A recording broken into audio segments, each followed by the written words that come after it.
కడపలో చెత్త రాజకీయం రసవత్తరంగా మారింది. కూటమి ప్రభుత్వం ఏర్పడ్డాక చెత్త పన్ను రద్దు చేశామని, చెత్త పన్ను వసూలు చేయకూడదని ఎమ్మెల్యే మేయర్ను ఉద్దేశించి ఘాటుగా వ్యాఖ్యానించారు. ఎమ్మెల్యేకి ధీటుగా మేయర్ కూడా స్పందించారు. అలా రద్దు చేసి ఉంటేనక ఖచ్చితంగా ఆ జీవో కాపీ చూపిస్తే మేము కూడా వసూలు చేయబోం అని సురేష్ బాబు స్పందించారు. దీంతో కడపలో చెత్త రాజకీయం జోరందుకుంది. కూటమి ప్రభుత్వం అధికారంలోకి వచ్చాక చెత్త మీద పన్ను వసూలు చేయము అనేది మన కూటమి వాగ్దానము, ప్రభుత్వం యొక్క వాగ్దానం ఎలక్షన్ ముందు. ఆ విధంగా ప్రభుత్వం అధికారంలోకి రాగానే ఏ విధమైన జీవో ఇవ్వకున్నా కూడా ఎక్కడా కూడా చెత్తకు డబ్బులు కలెక్ట్ చేసుకోవట్లేదు ప్రజల సౌకర్యార్థం. చెత్తను కొన్ని చోట్ల కలెక్ట్ చేయట్లేదు, వారానికి వస్తుందని 4 రోజులకు వస్తుందని దీని మీద రివ్యూ చేయడం జరిగింది. రివ్యూ చేస్తే తెలిసిన విషయం ఏంటంటే ఈ కడప కార్పొరేషన్కి సంబంధించిన మేయర్ గారు చెత్తను కలెక్ట్ చేసుకోవడానికి అయ్యే ఖర్చులకు సంబంధించిన డబ్బు కార్పొరేషన్ ఇవ్వదు, మేమెందుకు ఇవ్వాలి అని చెప్పేసి సంబంధిత అధికారులను పిలిచి చెప్పడం జరిగింది. దానివల్ల దాదాపు ఇంతకుముందు చెత్త కలెక్ట్ చేసుకోవడానికి వచ్చిన వాహనాలను సగానికి సగం తగ్గిస్తూ దశల వారీగా ఆ వాహనాలు తగ్గించి కార్పొరేషన్ చెత్త కలెక్షన్కి డబ్బులు ఇవ్వము అని చెప్పేసి ఆయన చెప్పింది. నేను ఒకటే ప్రశ్నిస్తున్నాను, మీ ద్వారా ప్రజలకు ఈ విషయం చేరవేస్తున్నాను. ఈ మేయర్ సిట్లీలో కూర్చుంది ఎందుకు? ఈయన వైసీపీకి సంబంధించిన పార్టీ కార్యక్రమాలు జరపడానికి కూర్చున్నాడా, లేకపోతే ప్రజలకు సేవ చేయడానికి కూర్చున్నాడా? ఈ మేయర్కి అసలు ఈ యొక్క ప్రభుత్వ విధానాలు జీవో మీద అవగాహన ఉందా? ఈ సందర్భంగా నేను మేయర్ గారికి తెలియజేసుకుంటున్నాను, ఒక జీవో ఉంది గవర్నమెంట్ తరపు నుంచి, ప్రతి ఒక్క కార్పొరేషన్కి సంబంధించిన పారిశుద్ధ్యానికి సంబంధించిన ఖర్చులు ఆ కార్పొరేషనే భరించాలి అనేది ఒక జీవో. వీళ్ళు ఏ విధమైన ఇలాంటివన్నీ పరిశీలించకుండా కార్పొరేషన్ సంబంధించిన అధికారులను తీసుకొచ్చేసి ప్రభుత్వం మీద వ్యతిరేకతను క్రియేట్ చేయడానికి ఒక పక్కా ప్లాన్ ప్రకారము కార్పొరేషన్లో చెత్త సమీకరణాలు చేయకుండా ఆపేయమని చెప్పి ఒక ఇన్ఫార్మల్ డైరెక్షన్ ఇవ్వడం జరిగిందంట.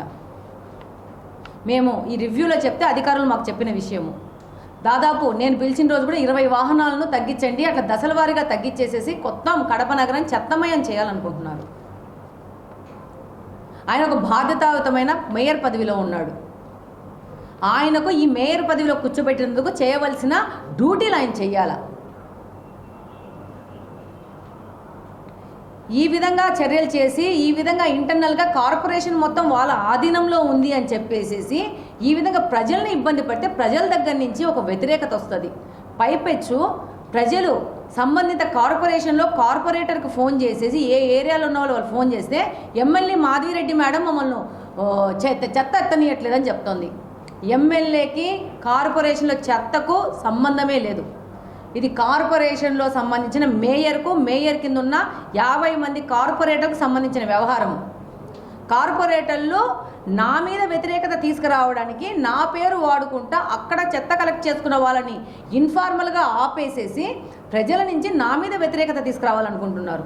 ఈ సందర్భంగా ప్రజలకు కూడా నేను తెలియజేసుకుంటున్నాను, ఇది మేయర్ కింద ఉన్న 50 మంది కార్పొరేటర్ల యొక్క పక్కా ప్లాన్. ఎక్కడ చెత్త కలెక్ట్ చేయకుండా ఆ చెత్త కలెక్ట్ చేసే బాధ్యత ఆ సంబంధిత డివిజన్కి సంబంధించిన కార్పొరేటర్ది. 9th డివిజన్ కార్పొరేటరు ఫోన్ చేస్తే ఎమ్మెల్యే మాధవిరెడ్డి మేడం పేరు వాడుతున్నారంట. ఐఎమ్ సారీ బాస్, మీకు ఏ హక్కు లేదు నా పేరు వాడుకునే హక్కు.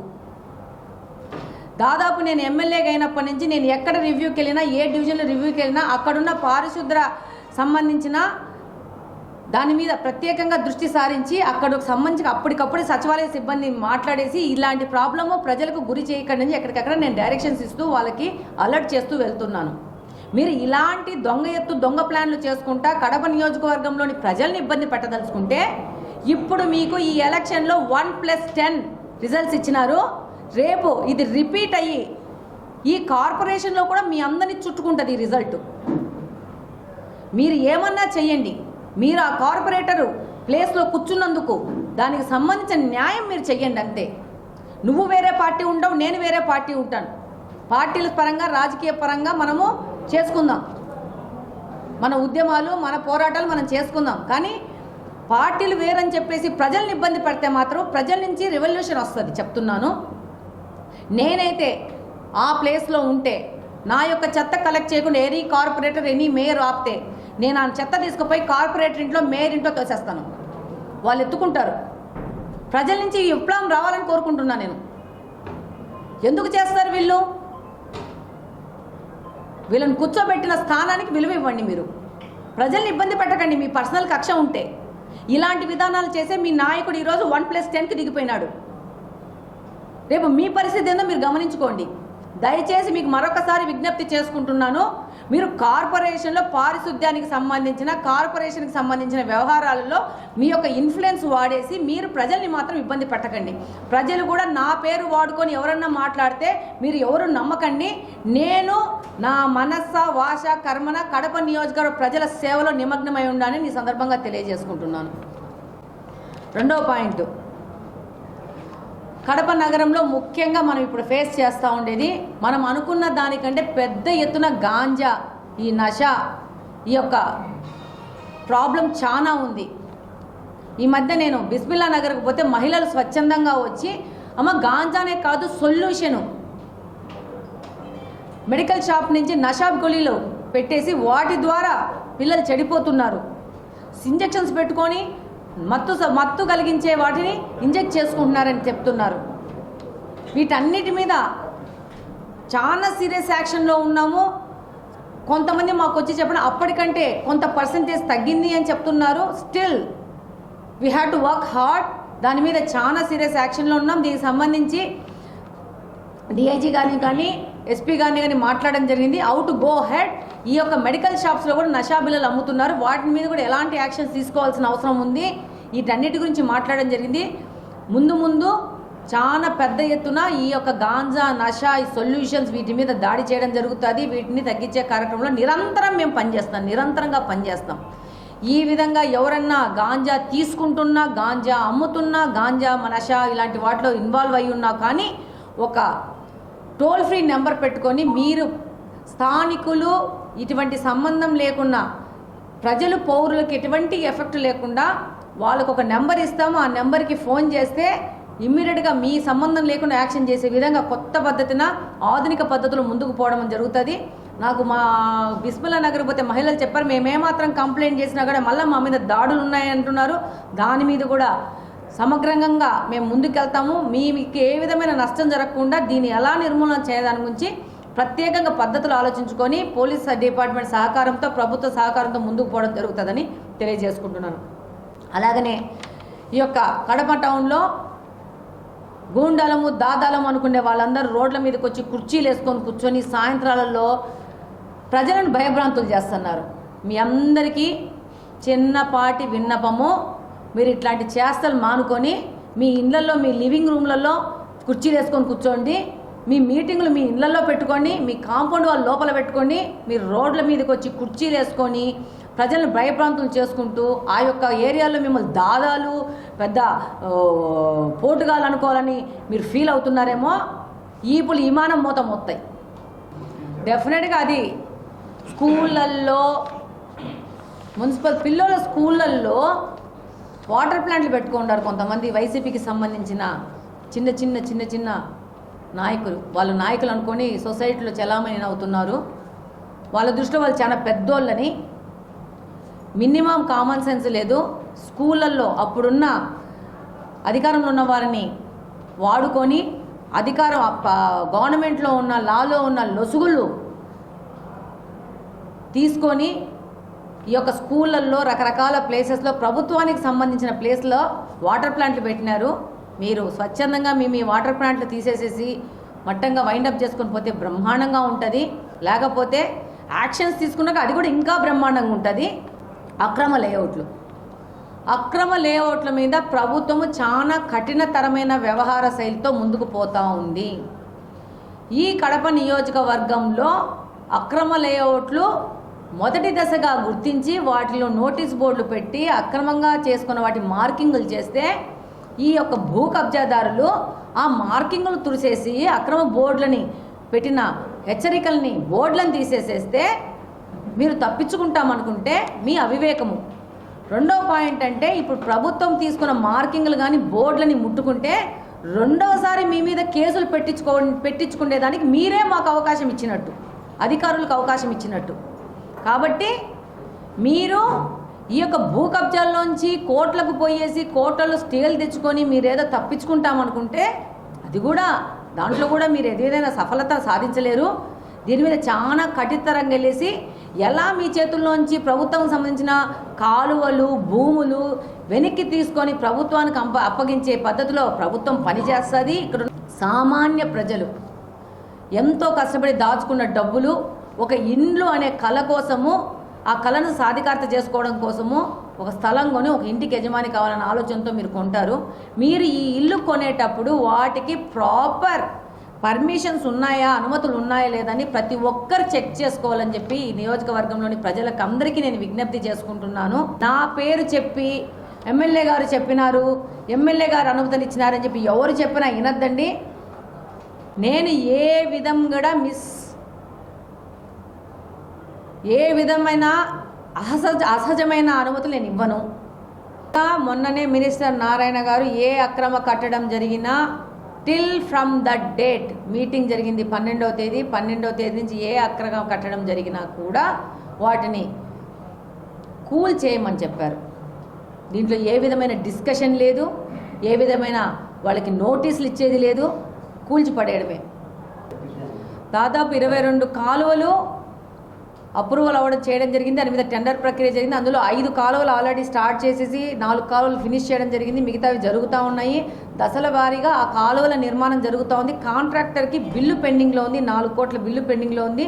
దాన్ని కాంట్రాక్టర్కి ఇప్పించి ఆర్థికంగా ఆయనకు ఇబ్బంది లేకుండా చేసి రెస్ట్ ఆఫ్ ద కాలువలు కూడా మొదలు పెట్టించి ముందుకు పోవాల్సిన అవసరం ఉంది. ఇక్కడ ఉన్న ఎమ్మెల్యేగా ప్రభుత్వం దగ్గర నుంచి నిధులు సమీకరించడానికి కానీ ఆ విధంగా పని చేయడానికి కానీ నేను ఎప్పటికీ సిద్ధంగానే ఉన్నాను. ప్రజలకు మంచి నాణ్యమైన పరిపాలన, నాణ్యమైన సేవ ఇచ్చే విధంగా ముందుకెళ్తానని తెలియజేస్తున్నాను.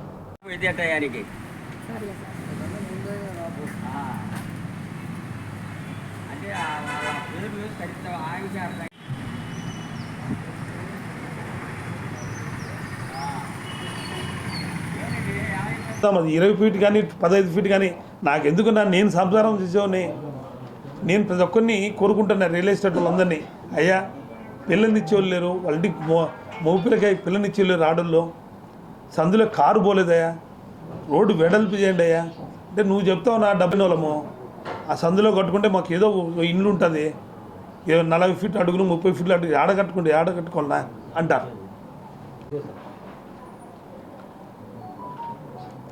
నిన్న తెలుగుదేశం శాసనసభ్యురాలు మాధవిరెడ్డి గారు కార్పొరేషన్ నుంచి మా కార్పొరేటర్ల గురించి, నా గురించి, మా అధికారుల గురించి నింద ఆరోపణ చేయడం చాలా బాధాకరం. మేము మాట్లాడగలం. ఒక మహిళ కొత్త పిచ్చగారికి పొద్దురగదన్నట్టు కొత్తగా రాజకీయాలకు వచ్చాం. ఎప్పటి నుంచో మేము రాజకీయాల్లో ఉన్నాం. జీవో చూసుకోలేదంటది, ఏదో కొత్త జీవో వచ్చినట్టు. ఆమె ఏం జీవో చూసింది? వాళ్ళ తెలుగుదేశం పార్టీ ఏమైనా కొత్త జీవో ఇచ్చినాడా? నిజంగా 2024 ఎన్నికల్లో ప్రజలు తీర్పిచ్చారు, దానికి శిరసా వహించాం. మేము తెలుగుదేశం పార్టీకి పట్టం కట్టారు, వైఎస్ఆర్ కాంగ్రెస్ పార్టీకి ప్రజలు తిరస్కరించారు. ఎన్నికల క్యాన్వాస్ల సందర్భంగా తెలుగుదేశం పార్టీ అధినేత నుండి ఇప్పుడున్న ముఖ్యమంత్రి చంద్రబాబు నాయుడు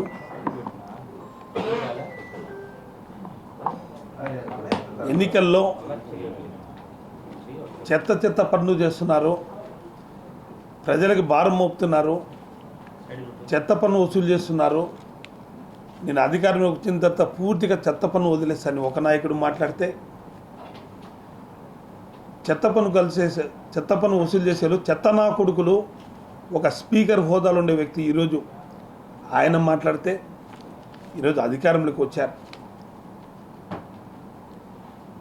ఈ అధికారాన్ని కూడా చెత్తని మీరు కలెక్ట్ చేయొద్దని జీవో ఇవ్వలేదు. వాళ్ళు నోటి మాటతో చెత్త పన్ను వసూలు చేయొద్దండి అని ఓరల్ ఇన్స్ట్రక్షన్స్ ఇచ్చినారు అధికారులకు అందరికీ.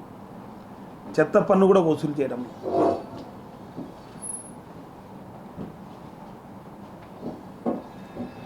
మేమేదో కావాల్సిన చెత్త పన్ను వసూలు చేయొద్దని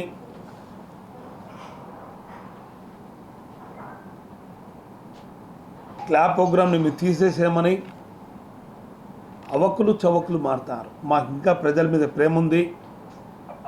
మా కార్పొరేటర్లు, మేము, మా పాలకవర్గం అంతా మా కార్పొరేషన్ బడ్జెట్ చూసుకొని ఆ రోజు ఎన్నికల ముందు 2021లోనే క్లాప్ ప్రోగ్రామ్ ఇంప్లిమెంట్ చేయమని ఒక జీవో ఇస్తే మా పాలకవర్గం కూడా మన పాలకవర్గానికి అంతా బర్డెన్ అవుతుంది. దీనంతా భరించాలంటే మన కష్టం. పేద ప్రజలకి 70 రూపాయలు 100 రూపాయలు వసూలు చేయమని మనకి జీవో ఇచ్చినారు. కానీ స్లమ్స్లో మనం గవర్నమెంట్ పెట్టిన ప్రోగ్రామ్ క్లాప్ కూడా మనం ఎత్తేయకూడదు, మనం ఇంప్లిమెంట్ చేద్దాం. కొంత అంతో ఇంతో కడప నీట్గా ఉంటుంది, క్లీన్ కడపగా మనం చేయగలం. దీనివలన కొత్త ఆటోలు వస్తాయి, మనం ఏదో కొద్ది భారం మోపుదాం అనే ఆలోచనతో స్లమ్స్లో 30 రూపాయలు కొన్ని ఏరియాలు ఫిక్స్ చేసి గౌస్ నగర్ స్లమ్స్ పూర్తిగా స్లమ్స్ అయినటువంటి ఏరియాలో 30 రూపాయలు 40 రూపాయలు వసూలు చేసేట్టుగా, కొద్దిగా డొమెస్టిక్ ఏరియాలో 70 రూపాయలు వసూలు చేసేట్టుగా, కొన్ని కమర్షియల్ జోన్స్లో పెంచేట్టుగా మేము 2022 క్లాప్ ప్రోగ్రామ్ ఇంప్లిమెంట్ చేయడం జరిగింది. అంటే జివో వచ్చింది 2021 ఆగస్టులో, 2022 ఏప్రిల్లో మేము క్లాప్ ప్రోగ్రామ్ని కడపలో ఇంప్లిమెంట్ చేశాము. క్లాప్ ప్రోగ్రామ్ ఇంప్లిమెంట్ చేసినా కానీ మా పాలకవర్గం ఎంతో సహకరించి కేవలం 75 లక్షలు ఖర్చు వస్తుంటే కేవలం రాబడి 35 లక్షలు 40 లక్షలు 20 లక్షలు ఒక నెల వసూలవుతున్నా కానీ కార్పొరేషన్ అంతో ఇంతో ఆ బరాన్ని మోయిస్తూ ఓన్లీ క్లాప్ ప్రోగ్రామ్ ఒకటి సక్సెస్ కావాలంటే ఆ డ్రైవర్ ఒకడు బండి తొలగకపోతే వీధిలో చెత్త వేయలేరు. ప్రజలు మాకు మనుషులు పెట్టాలని అన్నప్పుడు ఒక క్లాప్ ప్రోగ్రామ్ అది ఆటోకి 2 వర్కర్ని అరేంజ్ చేయడం జరిగింది. అంటే 100 ఆటోలకి 100 × 2 200 మంది మేము అదనంగా వర్కర్లు అరేంజ్ చేసి క్లాప్ ప్రోగ్రామ్ ఓన్లీ 100 ఆటోలకి 65 లక్షలు నెలకు ఖర్చు వస్తుంటే అదనంగా వర్కర్లకి 200 రూపాయలు ఇంటూ నెలకి 12,000 అది 40 లక్షలు ఖర్చు వస్తుంటే 1 కోటి రూపాయలు మేము భారం పోస్తున్నాం. కేవలం ప్రజల్లో మాకు ఇచ్చేది 25 నుంచి 30 లక్షలు మాకు రాబడి వస్తుంది. అయినా కానీ కార్పొరేషన్ మేమంతా బరాయిస్తూ ఎన్నికలు అయిపోయిన తర్వాత మీకు క్లాప్ ప్రోగ్రామ్ పూర్తిగా ఎత్తేయడం జరిగింది. 1 రూపాయి కూడా మీరు వసూలు చేయొద్దండి, మీరు కట్టద్దండి అని చంద్రబాబు ఓవరాల్ ఇన్స్ట్రక్షన్ ఇచ్చి ఈరోజు క్లాప్ ప్రోగ్రామ్ మేము తీసినామంటారు. ఈరోజు కూడా క్లాప్ ప్రోగ్రామ్ కడప నగరంలో, చిత్తూరులో అన్ని వెహికల్స్ తీసేసినారు, తిరుపతిలో తీసేసినారు, పొద్దుటూరులో తీసేసినారు, అనంతపూర్లో తీసేసినారు, ఈరోజు నెల్లూరులో తీసేసినారు. అంత లెక్కల రిపోర్ట్ మేము తీసుకున్నాం. కానీ కడపలో 90 ఆటోలు కానీ కేవలం 20 ఆటోలే మేము తీసేయడం జరిగింది. అంటే మా దగ్గర పిఎస్సి వర్కర్స్ కేవలం చాలని మా వర్కర్స్ అందరికీ కూడా 3 నెలలకో 4 నెలలకో జీతాలు ఇచ్చే టైంలో కార్పొరేషన్ని బాగా చేయాలి. తెలుగుదేశం ప్రభుత్వంలో పూర్తిగా అనేకరకమైంది, బిల్లు లేక కార్పొరేషన్లో జీతాలు లేక కరెంట్ బిల్లు కట్టలేక ఇవన్నీ ఉన్నాయి. అంటే మా కార్పొరేషన్కి ఒక క్లాప్ ప్రోగ్రామే ఉన్నది అనుకుంటారా? ఎంత బర్డన్ ఉంది. ఎలక్ట్రిసిటీ బిల్ ఎంత వస్తుంది, స్ట్రీట్ లైట్స్ కరెంట్ బిల్ ఎంత వస్తుంది, సరాసరి మా డబ్బులు ఆడికి సరిపోతాయి. అంటే 76 కోట్లు కలెక్షన్ అయితే 72 కోట్ల రూపాయలు దీనికే సరాసరిగా పోతుంది. అంటే మేము శానిటేషన్కి ఎంత ఖర్చు పెడుతున్నాం, ఎంతమంది వర్కర్స్ ఉన్నారు, ఎంతమంది జీతాలు పెట్టాం, అది కాకుండా మేము నైట్ కూడా శానిటేషన్ క్లియర్ చేస్తున్నాం.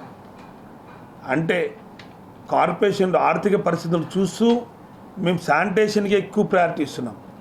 అదే కాకుండా ఫస్ట్ ప్రయారిటీ డ్రింకింగ్ వాటర్ ఇస్తున్నాం. గతం చూసాం మనం 2014 2019 వరకు నేనే మేయర్. అప్పుడు పాలకవర్గం మాదున్నా కానీ అధికార పార్టీ తెలుగుదేశం పార్టీ. మాకు ఎవరు ఇస్తారు?